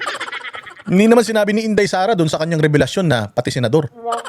Kasi ang senador, katulad yan si Cheese Escudero, wala siyang magagawa kasi mag-isa lang siya. Bakit?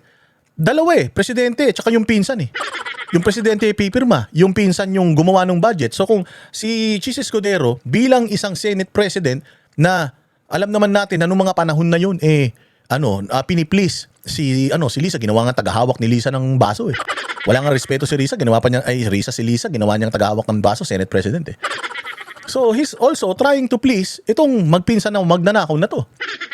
So sinisisi nilalaglag ni Martin Romualdez si Cheese Escudero. Isang taon man lang naging Senate President si Cheese Escudero. Saglit nga lang, natanggal siya kagad ni Tito Soto Si Mig Zubiri naman, yung Senate President since 2023, 2024, 2025 budget O sabihin na natin, 2023 and 2024 budget, si Mig Zubiri yung Senate President Pero ganoon si Mig Zubiri, may magagawa ba si Mig Zubiri? Nag-iisa lang siya. Tatlo yung magkakakampi, si Romualdez, si Zaldico at saka si BBM. So kahit tumanggi si Mig Zubiri, matatanggal siya sa posisyon niya kasi nga kung tatanggi siya dun sa gustong sindikato ng pagnanakaw nitong tatlong to, kawawa rin siya. Baka mamaya kasuhan pa siya, baka mamaya siraan pa siya kasi ganun ang ginagawa nila So sinasabi ko ba na si Mig Zubiri may kasalanan din? Pwedeng wala. Itong tatlo lang na ito talaga, si Romualdez, si Zaldico at saka yan si Bongbong Marcos talaga.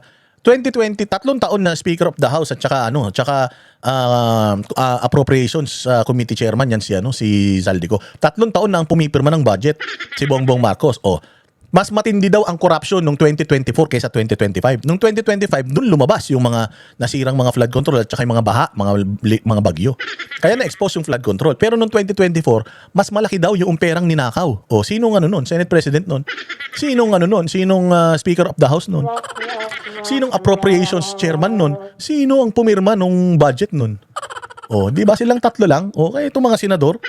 Kasi nga dahil nga sikat ang senador, dahil buong Pilipinas ang constituency nila, gusto nila ilaglag yung mga senador kasi nga mas maraming halimbawa kung ilaglag ko si Stella Kimbo wala mang pakialam yung mga taga Mindanao kay Stella Kimbo. Hindi naman nila yan kandidato. Pero itong mga senador na ito, kandidato ito sa buong Pilipinas. So paano na? Ganun ang ginagawa ng mga yan. where the real flood control happens, not in the control of rivers, but in the diversion of funds. Sir, the Speaker's defense further falls apart the moment he passes the buck to the former Senate President, Cheese Escudero. Senator Escudero led this chamber from May 2024 to September 2025, thereby overseeing the Senate budget deliberations for only the 2025 national budget. Romualdez, on the other hand, served as the House Speaker from July 2022 to September 2025, overseeing the full cycle of 3 national budgets, 2023, 2024, and 2025. Mr. President, the former Speaker also issued a statement that should deeply concern this institution and the entire nation. He declared that he will not go alone and that he knows many things about the current and the past administrations. What does this mean? This is not only a tacit admission that he is part of the whole mess, but also his preparedness to drag all others involved with him. Para bang sinabi niya na kung babagsak man siya, Ginoong Pangulo, hindi siya papayag na siya lang ang mag-isa. Hihilahin din niya ang iba pababa kasama niya. Is this a veiled threat, Mr. President? Is this an admission of knowledge of broader wrongdoing? Or is this an attempt to leverage information as a shield against accountability? If he indeed has knowledge that could implicate others, then he has a duty, not a choice, to disclose it fully and immediately. Truth is not a bargaining chip, Mr. President. It is an obligation owed to the Filipino people. Mr. President, let us not be distracted by narratives of victimhood or claims of political persecution. The issue before us is simple. Public funds intended for flood control, funds meant to protect lives, livelihoods, and communities have been misused, diverted, or rendered ineffective through systemic anomalies. If you create, or worse, deliberately tolerate, as the Speaker, an environment where anomalies are allowed to fester and flourish, where corruption becomes blatant and normalized, then you are not merely complicit. You can be also a mastermind. If you appoint a committee chair who not only overlook the red flags, but also helps facilitate widespread corruption, you are answerable. You cannot invoke command responsibility in other departments, yet isolate yourself from the doings of your own chamber.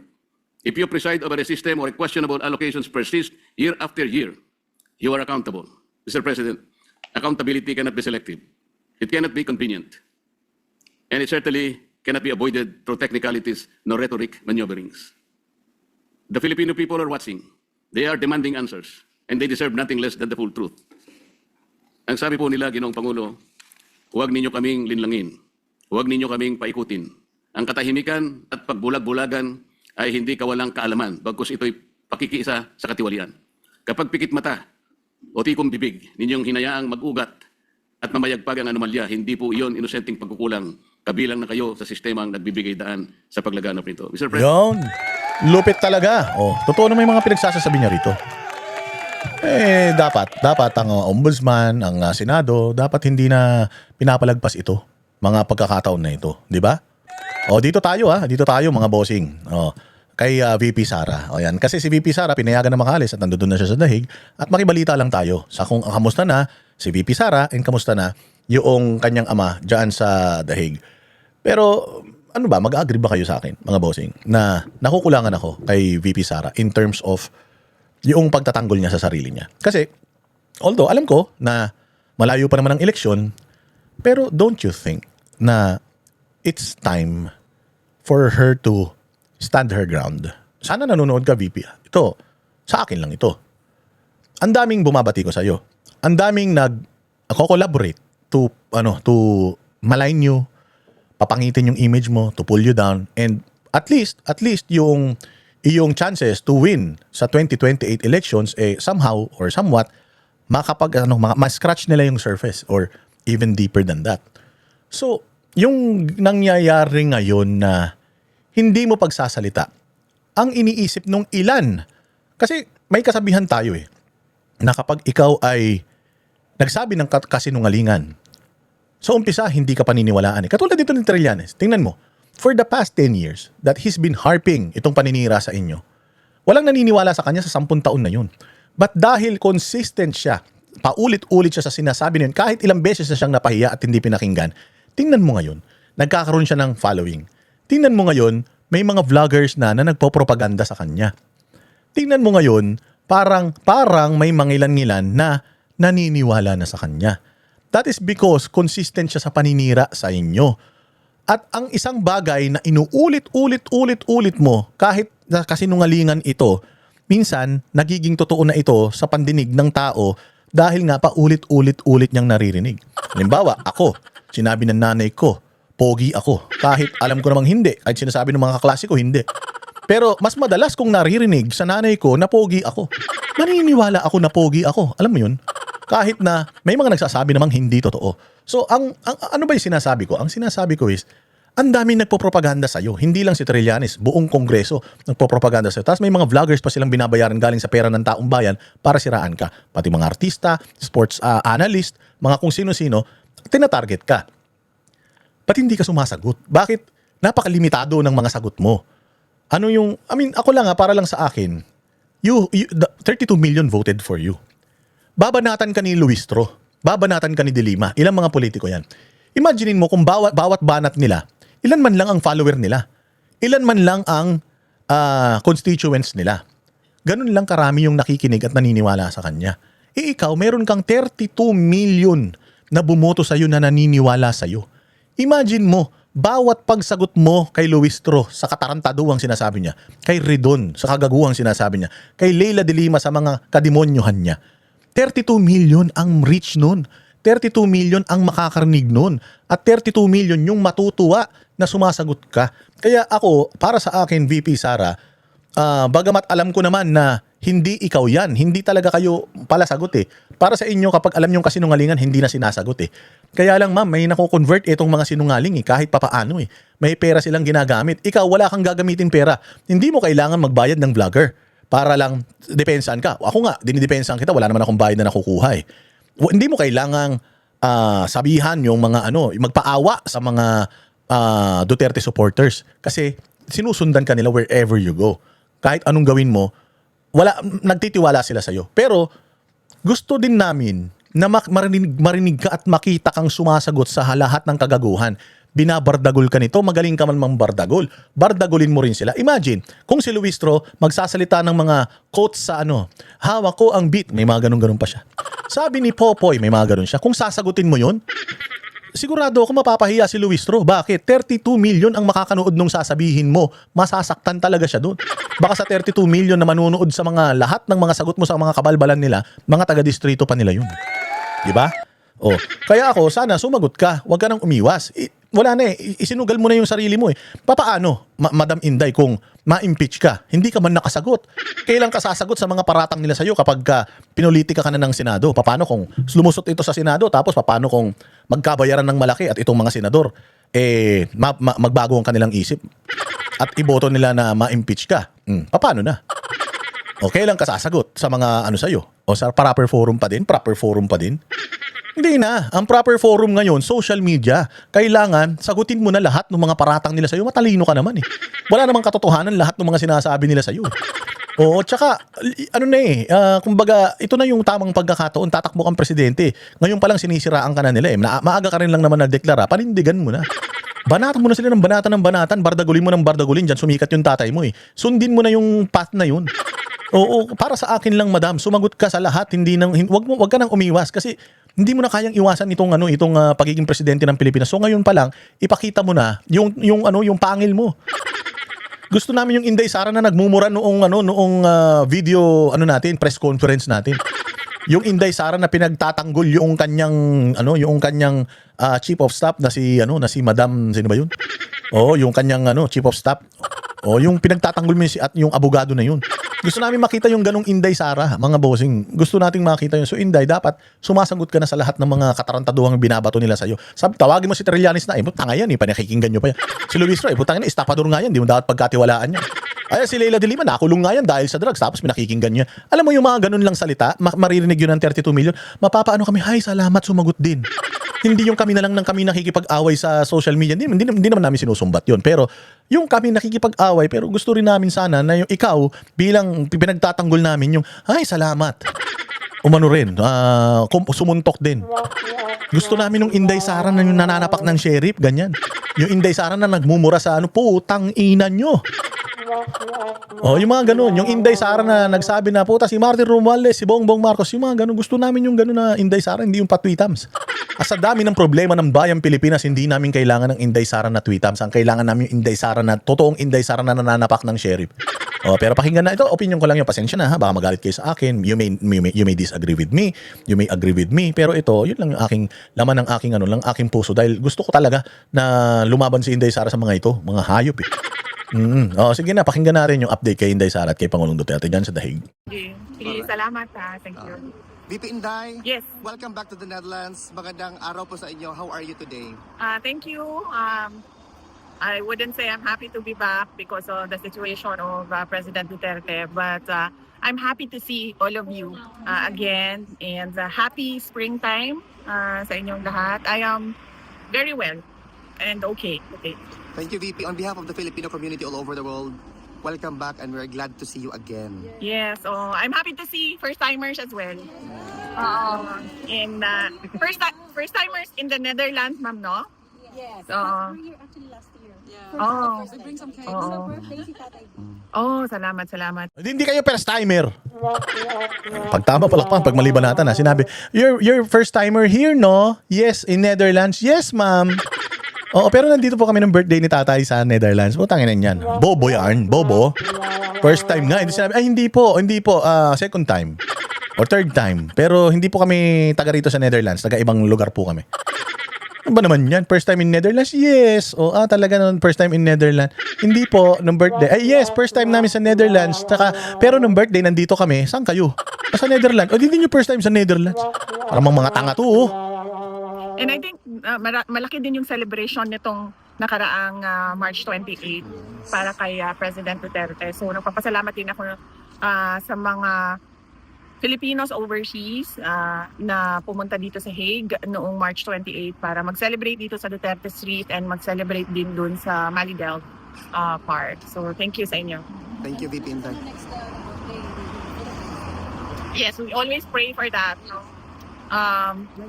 Halos araw-araw yung dasal na sana ay makauwi na si President Duterte. VP Inday. Sobra ma'am. Sobrang mahal ng Thank you, ma'am. magastos, ma'am.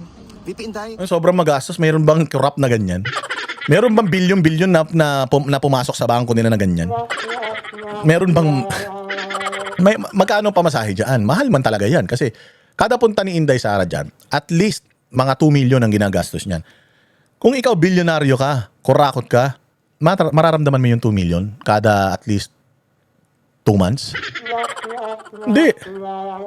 Nakita mo si Inday naka-designer clothes. Nakita mo si Inday may mga fancy jewelry. Nakita mo si Inday nakamamahalin na relo.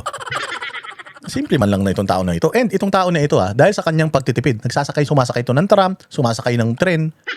Nakita mo si Inday, pumupunta dyan, may convoy, may bodyguard. So, magastos to para sa kanya. At sinasabi niyo, magastos talaga. But we have to be here. Kasi nandito ang tatay namin. We have to go here. Nandito, yung mga kami namamasyal. Every day, imaginein mo Monday to Thursday, ang bisita dito kay PRD. Monday to Thursday. So, 4 na araw. Kada linggo, yung nandito siya. So, anong pasyal dyan? Nandiyan yan sila. Minsan, 4 na oras sa isang araw. Tapos start pa ng punta diyan tanghali. So paano namamasyal? To si Claire Castro bobo. Pero ayun nga, nakikita niyo si Inday, very simple lang naman siya, di ba? Paano naging kurakot 'yan? Samantalang si Luis Tron, dahil mga diamante, mga relos, ang gaganda. Pangit siya, pero ang gaganda ng mga suot niya, si Abante, pastor lang. Pastor, tapos congressman lang, pero ang mamahal ng mga relo, milyon-milyon. Tapos ito, sinasabi nila na kurakot ito. Ito sinasabi nila mandarambong. Tingnan mo si Bongbong, tingnan mo si Romualdez, tingnan mo si Zaldico, tingnan mo si Kimbo. Stella Kimbo. Tingnan mo si Stella Kimbo, nagtatricycle lang noon. Ngayon tingnan mo, putang ina niyan. Buong pamilya niya nang yaman na. Saan ka naman? Kasi ito si Inday Sara, walang maniniwala sa inyo. Bobo na lang ang maniniwala sa inyo na ito si Inday Sara ay nagnakaw ng pera ng taong bayan. How was your visit with PRRD after a while, ma'am, of not seeing him? Okay lang naman. He looks well. He looks healthy. And wala naman siyang mga problema.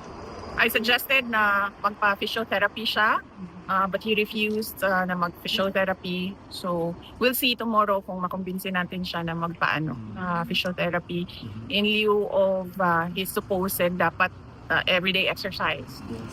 VP, what is your initial reaction when the jurisdiction was established, decided by the appeals chamber, ma'am? Well, I accepted it as it is.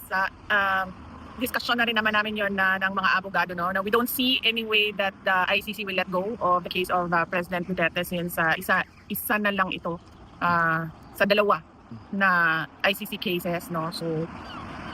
So we don't think na they will let this go. Is it the same sentiment, VP, with respect to sa confirmation of charges? Yes. Okay. Same lang, no? Na this will really go to trial, and the best way to move forward is to prepare for time. VP Inday, the burning question is that how do you maintain such a vibrant and very beautiful vibe amidst all the persecution done to you by your detractors? Sakuan, siguro. No comment. No, I've always been like this, yes.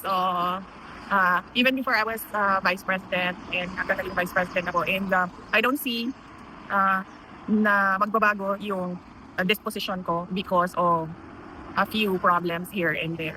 Sabi ko nga lagi, di ba noon, na parang tipo ang pinaka problema lang ng isang tao is magkasakit or mamatay because death is the ending and then disease or sickness is going towards the ending. VP, just to be political also, what is your position? A lot of people, especially individuals na talagang gusto kang ma-impeach, are already spreading statements sa social media or sa mainstream media that you will be impeached and there will be impeachment sa Senate against you. Kung ordinary individuals lang naman yan, like ordinary Filipinos, pabayaan na natin yan, no? Kasi yan naman yung opinion nila, yan naman yung damdamin nila, hindi mo naman mapabago ang nararamdaman ng isang tao. But it is different siguro kapag congressman na yung nagsasabi or senator na yung nagsasabi. Kasi magtatanong ka, bakit sobrang sigurado ka na tapos na ito? Yun, maganda yung sinabi ni Inday. Kung mga individual yan, freedom of expression, kahit sabihin mo pa magnanakaw ko, you're just an individual. I mean, hindi na ako dapat that's your freedom of expression. Hindi kita pipigilan sa opinion mo, sa mga sinasabi mo against me. Even if paninirang puri na yan, well, ano mo na yan, sa'yo na yan. Pero kapag politiko nagsasalita, congressman, senador, ibig sabihin politika yan. Politika yan. Nasa politika sila. So, mga politiko sila. So, politika yan. So, yan, sasagutin na. Yun nga yung Inday. Dapat sinasagot mo yun. Oo, kasi pinupolitika ka nitong mga to, ginagamit nilang kapangyarihan nila para siraan ka. Dapat bumabawi ka, dapat nagsasalita ka. Huwag kang papayag na ganun-ganun na lang yun. Pumalag ka. Importante yun. Kung, halimbawa, ako, si Boss Dada lang ako, nagsalita ako tungkol sa'yo. Huwag mo akong pansinin, okay lang yun. Kasi sino ba naman ako? Para ilababa mo yung level mo sa akin. Pero kung ako, si Boss Dada, na isang politiko nagsalita against you, lahat dapat inaano mo. Sino ba yan? Si Boss Dada, ba't magalit na galit siya sa akin? Ano ba ginawa ko sa kanya? Ano ako ninakaw? Sana galit din siya kay Bongbong Marcos. Sana galit din siya sa mga NPA. Sana galit din siya sa ganito, galit din siya sa ganyan. Bakit ako lang? Pinupolitika kasi ako ng ulol na yan. Huwag ka mag-alala. Pag naging presidente ko ng Pilipinas, ako naman ang mamumulitika sa'yo. Dapat ganun, Inday Sara, para magkaalaman. Hindi yung pinababayaan mo silang sirain, babuyin ka ng babuyin. About to ask VP because Representative Ridon actually even made mention in an interview that you're very clear na talaga that there will be 106 votes which is required for the articles of impeachment na ma-endorse doon sa Senate. Well, hindi ako makakomment sa kanyang mga nalalaman kasi hindi ko alam kung ano yung alam niya.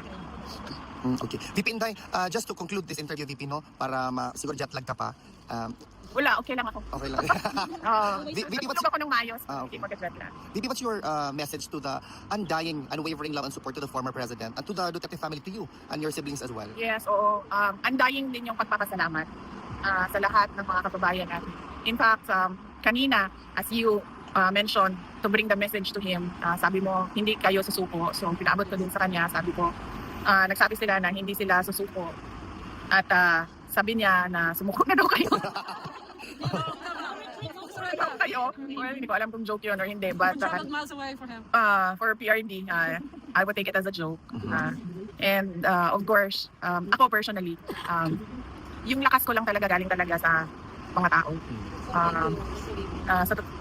Sa totoo lang, iniwan na siguro ako lahat ng mga kaibigan ko na politiko pero hindi ako iniwan ng mga kapatid.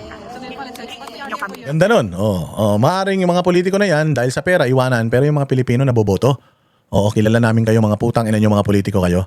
Hindi namin iiwan itong mga Duterte. Kami yung nakaramdam ng ginhawa sa buhay nung nagkaroon ng Duterte sa gobyerno.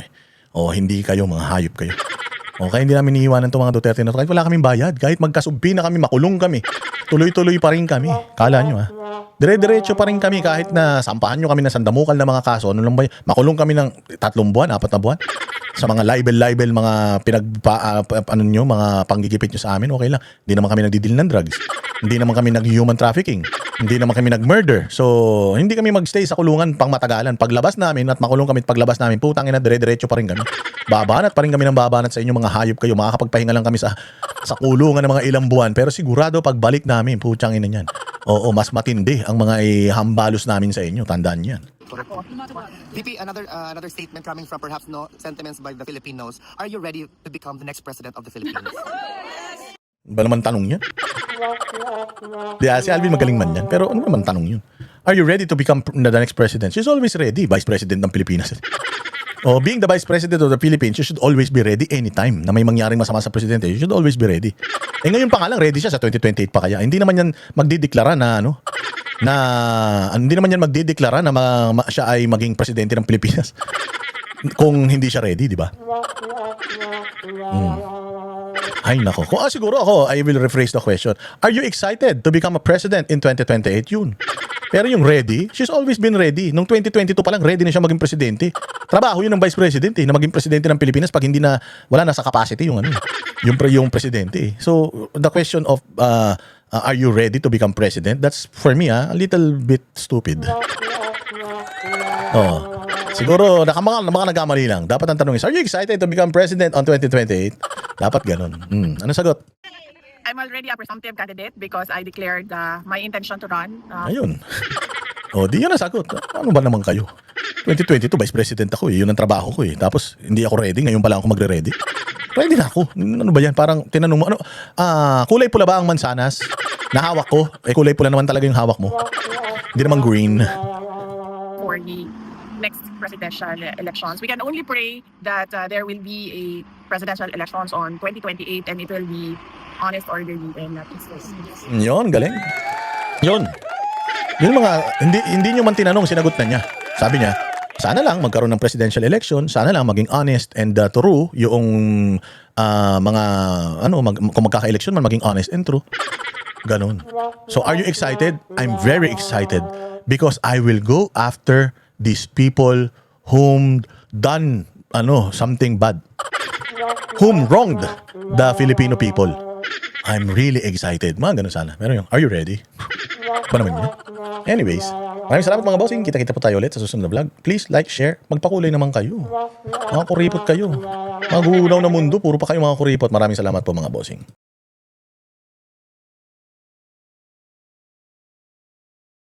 Kami ang boses ng masa, hindi natatakot. Katotohanan lang, di kami nalulunod. Walang bahid ng sismis, lahat ay totoo. Kahit sino ka pa, pag mali ka babanatan ka. Walang pinipili kulay, wala kaming kinikilingan. Basta para sa bayan, kami lalaban.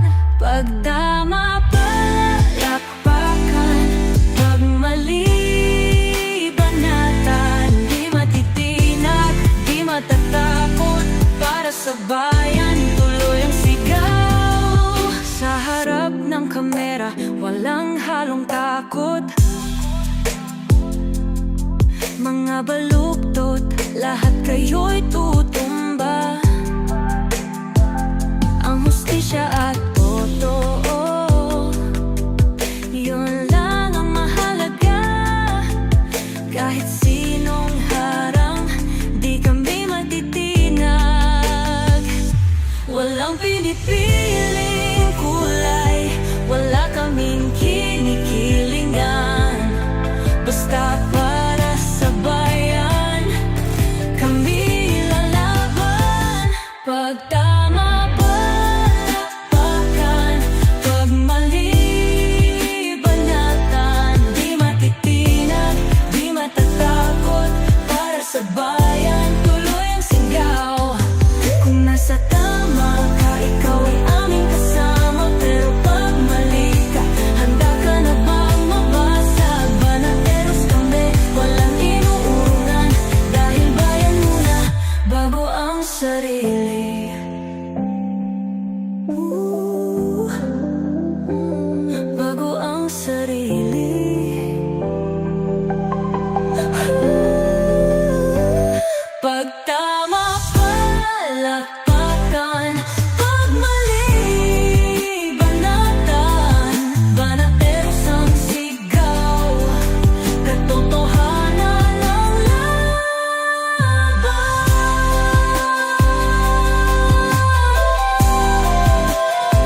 walang